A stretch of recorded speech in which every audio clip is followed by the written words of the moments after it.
So, okay, so we're going to talk about Australian visa because I believe that's the first step. Someone going to ask you about whether we can do Australian visa. So Australian visa actually has a few types. So Australian visa, we have a few options, not just one type of visa. We have 5 types of Australian visas, which they all under same subclass 600. Only the first one, tourist stream, they are processed offshore. Offshore means outside Australia. So others, they are processed onshore in Australia. So hence you can see the difference. If the application is processed onshore, the processing officer is different, who is Australian citizen, of course, because they work for department. If the application is processed offshore, which is local people, which is your own people, so they know everything about information, all the documents sent to them, they understand, which means pretty much if you do offshore application, what I meant by offshore, it's always about outside Australia, right? So they know documents, which pretty much you can submit original, not translate documents.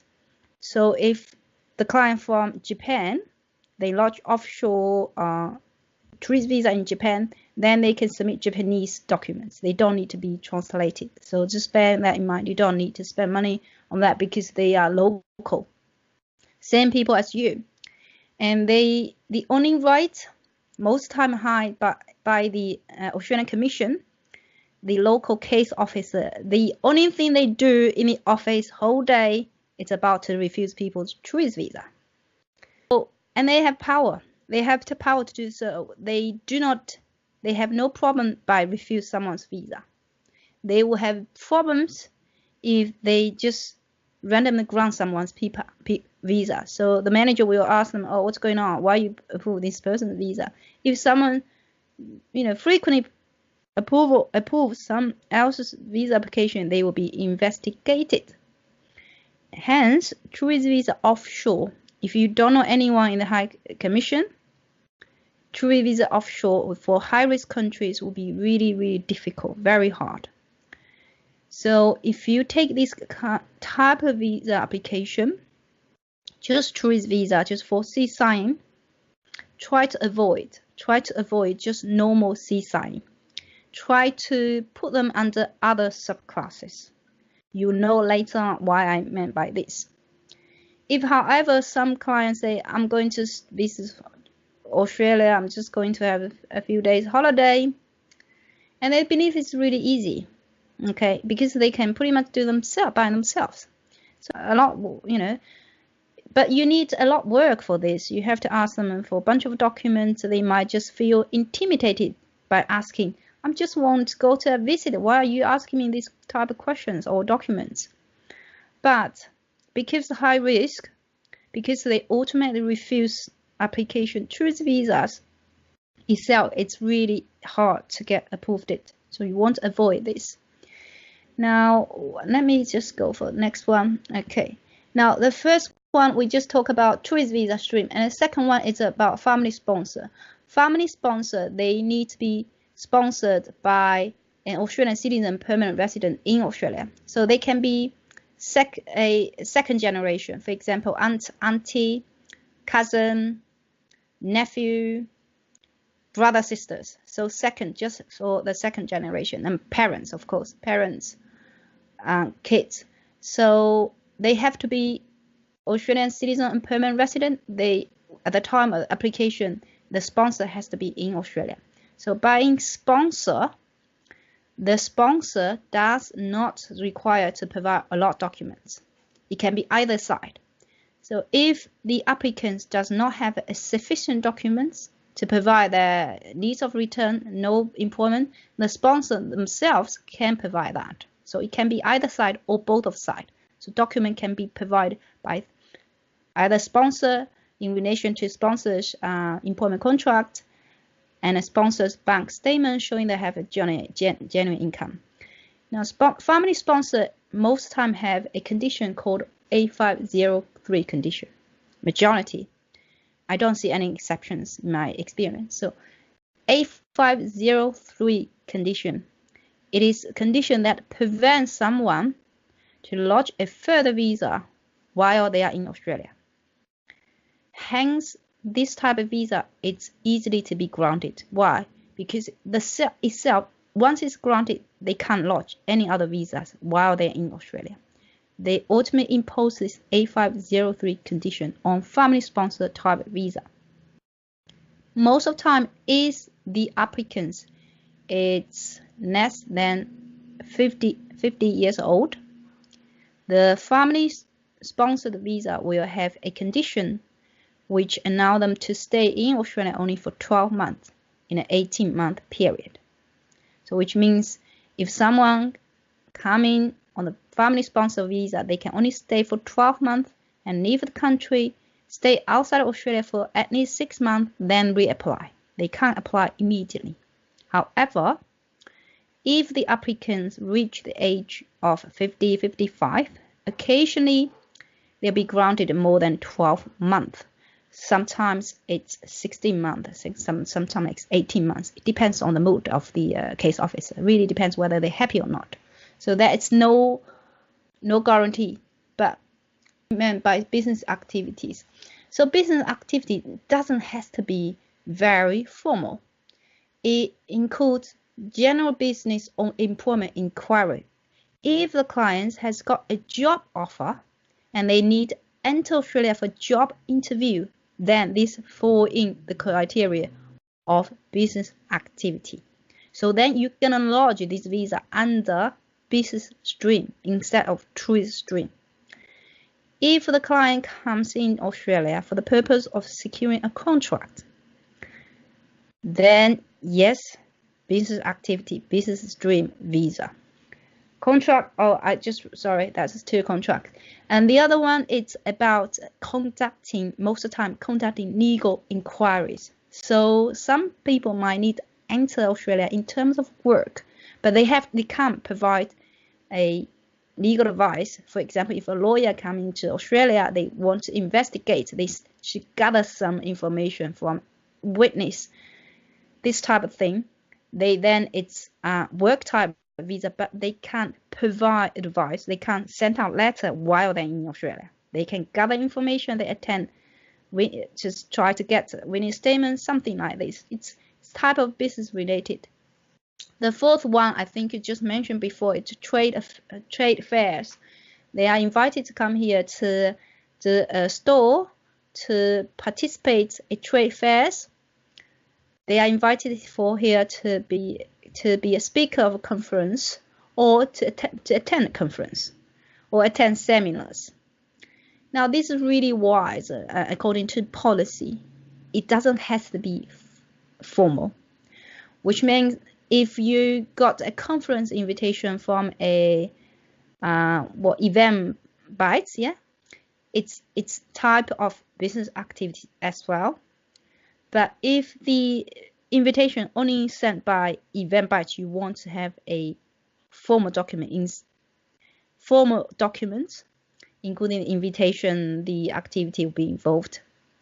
And the government to government, this is kind of visit. If they come here for that type of activity, then you can do this. So business activity can be really wide. Okay. Most of the time they don't have A503 condition attached to their visa. So which means when they enter Australia and they got job offer, then the employer want to lodge the employer sponsorship application, they can do so immediately. So you want to avoid that tourist stream, think about whether the clients can fall in other streams. And let me go back to the other, because we're going to go, this is approved destination. This is special for a Chinese citizen only. Frequent traveler, it's also for a few of the country, including Japan, Korea, and China. I think it's not applicable under in your circumstance. But you'll be looking at tourist stream family sponsor, Okay. and Sorry, Joanna. If you can maybe just talk about that approved destination, because we do have a strong Chinese client base. right. In fact, I've got one inquiry from she's actually a friend of mine, and she actually asked me to do a visitor's visa for her, tourist visa for Australia for her and her daughter. And she's our link to the Chinese community. So if we successfully get her a visa, then obviously more will come. So I think if you can just touch on it and let us know what it means, and then we'll be able to then apply it properly. I see. Approved. The reason I didn't want to try to mention this because approved destination, they have to have agreement with the travel agents. So only travel agents, they can manage this. Let me have a quick look for this one. But yeah, let me quick look about approved destination. Approved destination, this for for Chinese only, and they have to be arranged by the regions, including province, a few of province. So it doesn't. Let me quickly show you this one. Of course, it depends where they bought. Which place they born. So this is the approved destination. Regions will be considered to under approved destination. It's this province. If they want to find out whether they are under this circumstance, then you ask them whether they are from one of these regions. Okay, this is the province they have to seek for lodgement. So, and the other one, it's approved destination that most times we don't have agreement with this travel agency. So the travel agency, just have a few approved travel agency. Let me have a look about that agency. They organize, which is called group travels. Okay, they organize everything for Chinese citizen, and they come together and then they leave at the same time. So they this all arranged by the agency. I don't think you can do this type, but for Chinese citizen, they actually have an option. While it's not available online through IME, they can do it while they are in China through embassy. They'll be granted for at least 5 years, 3 to 5 years. First time will be granted for 3 years. This is just special. So if the client is in South Africa and they want this, and then these approved agencies are in China. So I don't think you can do this. I don't think you can do approved destinations because of the agency that you don't have contact with. Let's see if a travel agent, let me give you a list of the travel agents in here so you know who actually operating this. And these travel agents, they don't give a shit, so they don't care about us, which means they don't help you with this. Let me have a quick look about this approved tourist visa. Tourist visa approved agencies. So are you saying that a Chinese national, as the case with this lady who is a permanent resident in South Africa, she can't apply under approved destination visitor, but she can apply from as a you. tourist? Yes, from you. She can't do it from you because these travel agents in China, I think there's at least Chinese agents in China. They are approved. They are approved. Hence, it says approved destination. They are approved agency to organize tours, and they come together and they live together because they have a binding agreement with the department to make sure these people, when they come to Australia, 10, 20 of them, come in 20 people and leave at the same time, 20 people, just to avoid they overstay. Okay. So and the other way they can do long stay they have to apply in person through embassy in Guangzhou. But we can't take this type of file, that's the thing. I know they can apply, but they can't. They just can't do it. We can't. So if the client she has a daughter studying here, or she has anybody studying in Australia, you have to have a return ticket. Okay, you can do it by showing that return date and the accommodation. If the client is staying with their child who's studying in Australia, then we need to show the tenancy agreement. If the client is visiting family members, then we need to show that they have a house to stay. If, however, they have nowhere to stay, they have to have accommodation booked it. Now, booking has the information you can actually book in advance and get full refund, but you have to give them a certain period to give that refund and give them a request. This is an issue if the tourist visa itself take greater length of time to process. That's what they do. The case of they don't look, and they intentionally, what they do is they intentionally don't process it. So at the end of time, they will say, oh, your accommodation is no longer there. You will have nowhere to stay, so I'm going to refuse you. So just bear in mind that we have to have a return tickets for high-risk countries. We have to have a return tickets. We have to have booked accommodations. And the date has to be consistent throughout, including the application form, including our submission. So pretty much once we have that, we'll be very confident that the clients will be good position for the visa approval. Now, GTE means financial. Whether they have money, it doesn't have to be a lot. They always ask me how much they need. You just calculate how much do they need to cover flight tickets. If they have purchased flight tickets already, purchased this accommodation already, how long they need to stay in Australia, including transportation. It's not a lot. So don't overshowing clients financial, because it shows a different intent.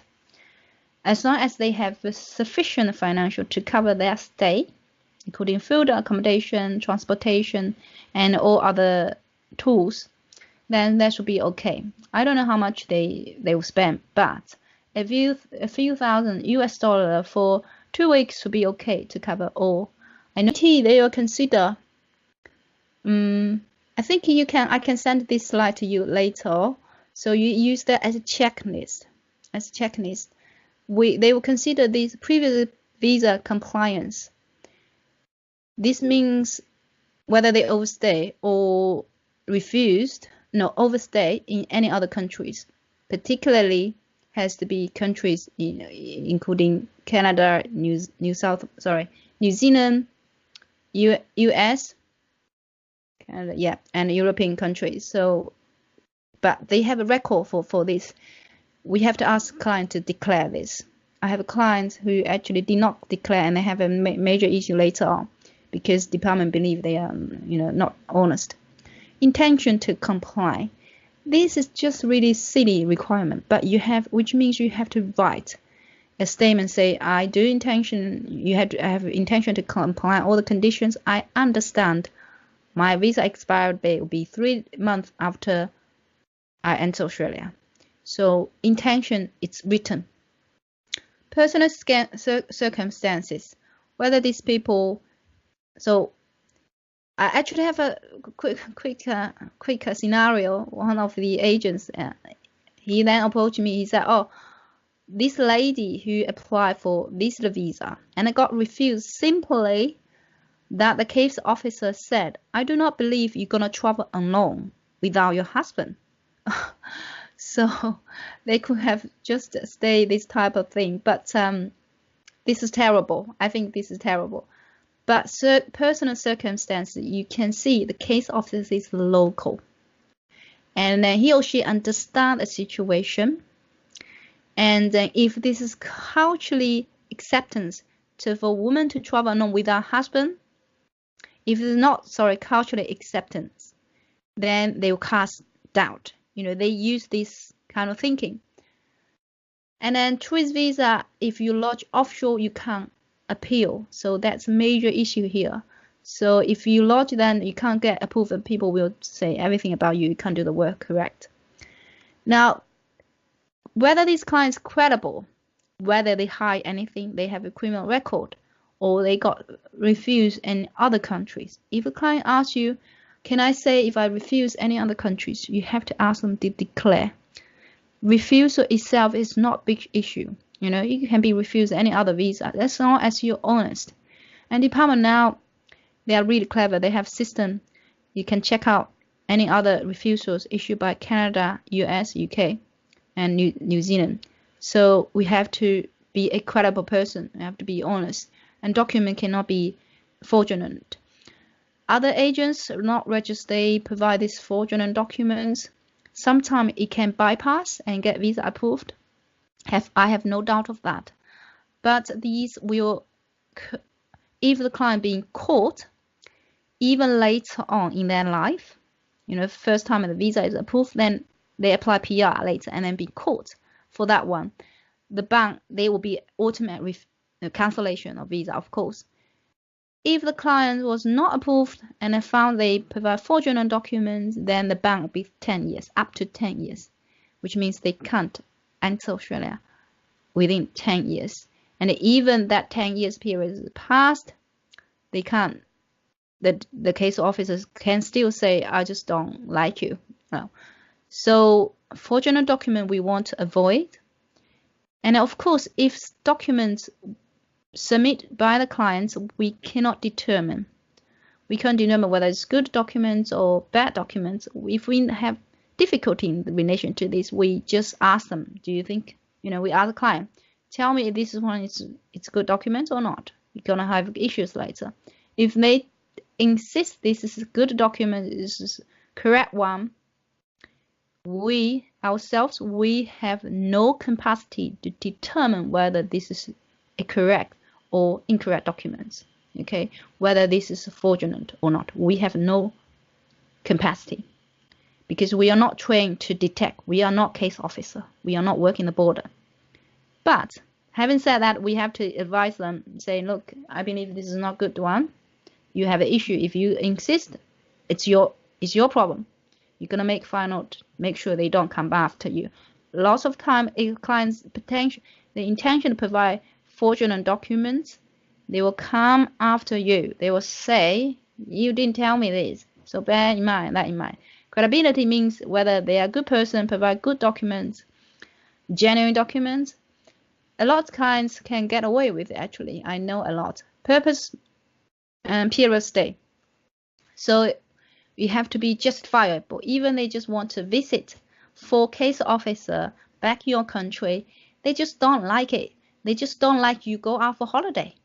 So hence I remind you, if they want to visit, make it as has a purpose. If the clients, for example, the mother wants to see the child, maybe make sure they visit them in a certain period, a holiday period, for example, and they have booked holiday to go out to seaside. You can't just randomly, I want to go to Australia. They don't like this. It has a specific purpose. Okay, so if you have that in mind, later on you know what to ask for clients. As long as we meet this requirement. Okay, so it is okay to make a further application. Means if the application is refused and you believe that the case office was not reasonable and they make wrong decision, you can make a second application. You can resubmit that. It's fine, as long as you have the justified reasons and more supporting documents in relation to this. Okay, now in terms of history of compliant travel, if the visa is refused, we need to declare refusal. It's okay if, for example, student visa, and the time they, many years ago, the circumstance has changed. But we have to mention to clients, to case officer, look, this client was refused on Canadian visa, student visa, 10 years ago. because at the time, bam, give them a reasons or not. Now circumstances changed. Okay, so we need to give them a record, decision record. We give them reason for this. Just try to be honest. Length of each visit to Australia. If this is the first time, that will be not applicable. If, however, which happen a lot, that the clients came to Australia every time and they stayed 3 months exactly and left, then if they apply the third time, sometimes they grant the visa, most times they refuse visa. Even they grant visa, they can be refused on enter. So that is a miss. You never stay for exactly 3 months. Even the visa valid date 3 months. You maximum stay, my recommendation, stay 2 months and maximum 2 months. A few weeks will be great. The case officer, they will look at each time you stay very long time, and your intention is not actually, have a look around Australia, isn't it? It sounds like you come here for a job. So you want to remind them about that. Ability to support without working while in Australia. This, how can we show this? We can show that they have employment, they have asset, property, maintaining strong ties. These will be applicable if they have family, they are married, they have kids. But the case of it, they don't consider a lot in this regard. We have to provide this information to them anyway. Now, reports and profiles. This is within their system. Whether these clients, we don't know about this. Well, this client has a red tape against him or her, so we don't know. We just rely on that information. Okay, right. Okay. Now I just meant, okay, so documents you can provide, history and compliance, we provide previous visa refusal letters. If we got refusal, give them that. Means of support, we provide this return air tickets, a letter from bank statement. So if the bank statement, this happens a lot in high risk province in China. They suddenly get some kind of huge funds from somewhere and they can't justify that. So they can be refused as well. So bank statement has to be an ordinary, what you're going to use every day. You don't need to show a lot of bank statement. It can be one. That one statement has to be something like the wage comes from that one and you pay for daily expense. It doesn't have to be a lot bank statement too. If you have 10 bank statements, you don't need to provide them all. Just use that one will be sufficient and appropriate to support the application. Letter from bank would be very helpful. The bank manager will write a letter saying this applicant has been banking from us since when, because they can say this date, since when. That's it. We only need this letter. Air tickets has to be returned. Risk factors. If the person is unemployed for any other visa, for all the visas, it will be huge issue. So you're gonna get visa refused anyway. I don't know why they don't like people, but in here Australia, so many people are unemployed. They travel all around the world. So this is just about discrimination, I think. If the client's unemployed, then there's no chance to get a visa here. So that's two options here: employed or self-employed. What do you think? Which one is better? What do you think? I think employed people tend to come back to work. Exactly. Even you are self-employed people, business person, they have to have some kind of position. They have to be director of not family business. That we can't say this person's self-employed. The best way, we always refer as an employed, and they have to draw income from the company bank account from the company. The income has to be regular, consistent, and showing exact amount every time. That's what they like. Because why? Because of what they do. That they are sitting there and they just don't like people suddenly have some kind of funding somewhere, nowhere. The case officer sitting there, they are lowest rank with the department.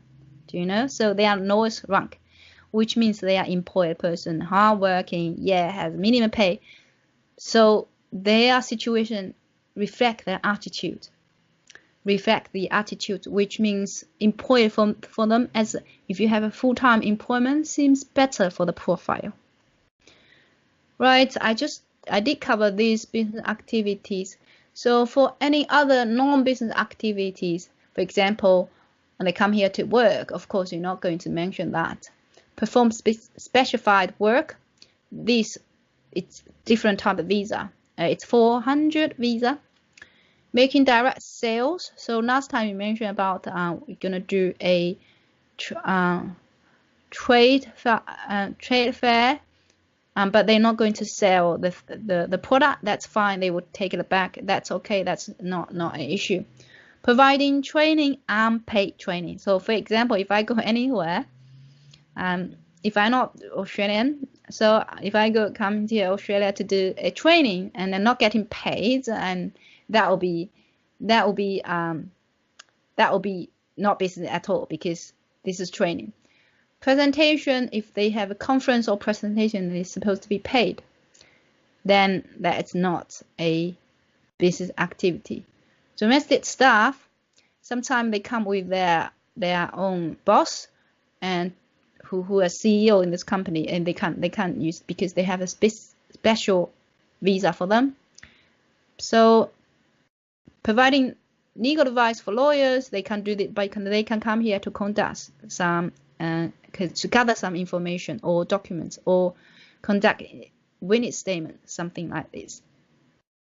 Okay, sufficient fund. That's all other ways to say this. Accommodation living arrangement. So which means bookings from booking.com. Guarantee from family friends connection with Australia, that will be okay. Now, if the client has any family member, whoever, it can be a friend, it will give them a strong credits in this regard. So the friend just only need to say, I'm the friend of this person. I've met them so long times. And I've got my house. This is my notice rate. Here in Australia, we just have this notice rate to prove that they are homeowners. Then that will be sufficient to provide they have the accommodation, because they don't need to pay for that accommodation. Evidence of ongoing work commitment. Of course, you need to ask the client to provide something called a leave request approval letter. Okay, just make it this.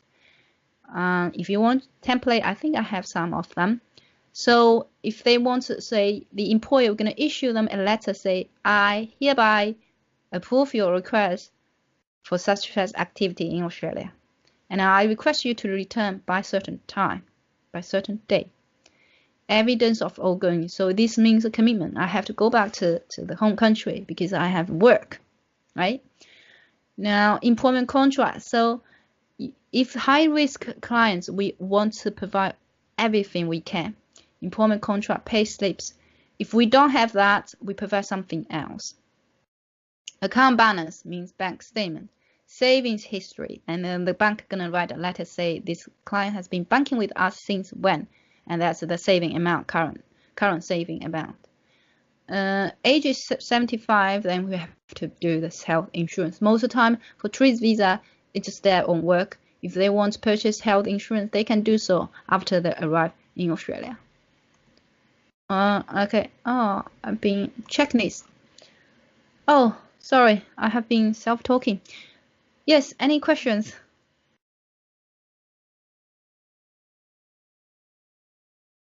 Is there any question? I don't even know the question. Yeah. All right. Okay. So checklist. When we ask the client to provide, this form will be uploaded in official form 956. even you are not, so you're not registered migration agent, that's fine. You can still represent the clients because you're offshore. Form 54, it's about family composition, about how many family members. So they only include these people that are dependent on them. If they have mom, dad, well, put them down, that's fine. But the clients, the case officer, do not put a lot of weight on this. Form 1419 is the application form. If you launch online, that will be the form 1419. Evidence about family ties, including the marriage certificate, the kid's birth certificate, evidence of employment tie, employment contract, pay slips, taxation, letter to approve leave, social ties, whether they are a member of church or something like that. Okay. Now this question time. What do you think? If the client wants to visit Australia, do you want to take a file? Or what would you like to ask the client first in order to determine whether or not you can take a file? Well, I think the first thing is to establish where they are from. Yep. And then what their purpose of the visit is. That will help you identify which subclass visitors visa you're going to use, and then the relevant criteria depending on what they are doing, that their visit is about. Okay, now I give you a small trick for this one. For all the visas, for all visa, you can do it under business. Okay. If the clients, even they come here for visit, make sure they attend some kind of event or attend conference. If the client is a woman, travel alone, it will be very high risk applicants, and they want to do it themselves. Then you're going to ask them to attend conference about empowering women. That's really and they like here. So for applications, potential applicants, if they ask you, can I go do this? The first one, of course, where they come from. The second one, we're going to ask most important, do they have a job? How long have they been in the job? That you have to ask them. If they have a job, they have kind of income, they have kind of stable life. So if they are not employed and they cannot prove that they are employed, then we really can't take this type of clients because it's really wasting their time. However, if they are a student, currently study master or PhD, and they want to do visit Australia, we can do conference for them. So I'm not saying that we're gonna hold a conference in Australia for them. No, we just ask them to attend one conference. Okay, so this can be easily done by Eventbrite. You can book for clients. Client can book it from themselves. That's fine. I have been using this method for high-risk countries and has been really good results, although sometimes it doesn't work. But in consideration of this, because the case officers is not in Australia, is not offshore, so they are kind of soft than the offshore case officer. All right, I think today's section is pretty much about tourist visa. If you have any issues or questions, or you're not sure about this frequent traveler and the this one, Destiny. Sorry, what was the other one? I just forgot. Yeah, and then if you want a list of that one, I can provide to you. But in this regard, I think if the clients already, for example, they're Chinese and in South Africa or permanent resident in Australia, South Africa, then we just can't take this type of files. Okay.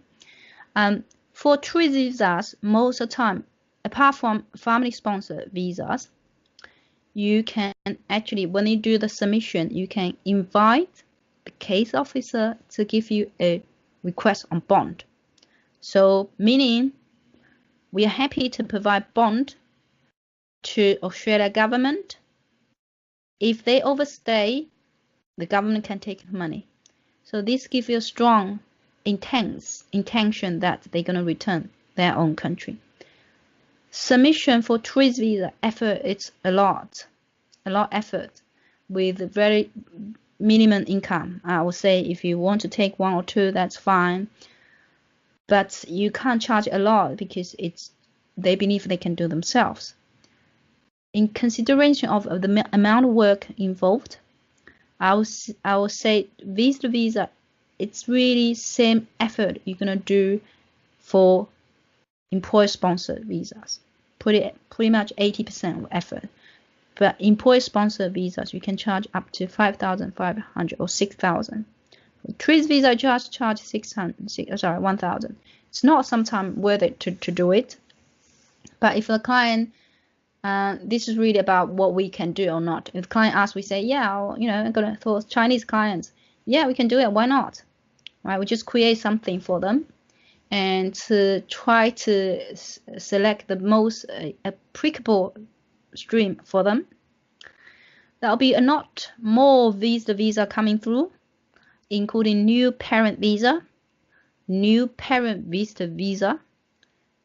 From 1st of July this year, they will introduce new visa, and the parents, they can be granted up to 5 years in Australia. So I think that's a lot of work you can do. I believe that I actually don't like visitor visa. I hate it. I hate it too much. I just think, oh, too much work, and it's not challenging. It's not work. I don't like this. It's not hard, and then just for visiting, they could have done themselves. So I don't know your market. Can you charge 2,000 from a client? If you can charge, it'll be great. It's worth it. Just a question on the charges there. You say we can charge, if it's high risk, we can charge up to 1,000, low risk $500, $600 Australian dollars. How about that's our charge? How about the application fee itself? Practice in Australia, all the application fees they have to do themselves. Application fee for tourist visa is 145. So yeah, if you for the marketing purpose, because it's not a lot, you probably just say you're gonna charge you 1,500, including processing fee, right? Including immigration fee. That maybe sounds better in your market. In Australia, we always say this is a department fee. You're gonna handle it yourself, right? I don't care. So, but for visa, because marketing purpose, you're gonna say inclusive. Okay. Guarantee we're gonna put 100% effort to try to get through for you. But regardless of they get visa grant or not, you need to charge them. However, some other method you can be used, such as charge them for processing fee, then charge them another slot after visa is approved. So that way, the client might be more, convinced, yeah, to pay you. But otherwise, they say, oh, I don't know whether. So you probably say, look, going to charge you 1,000, including immigration fee. If the visa is approved, going to charge you another 800. Then you're going to charge more overall. But they can't believe, oh, you might have some confidence here because I still own you 800, right?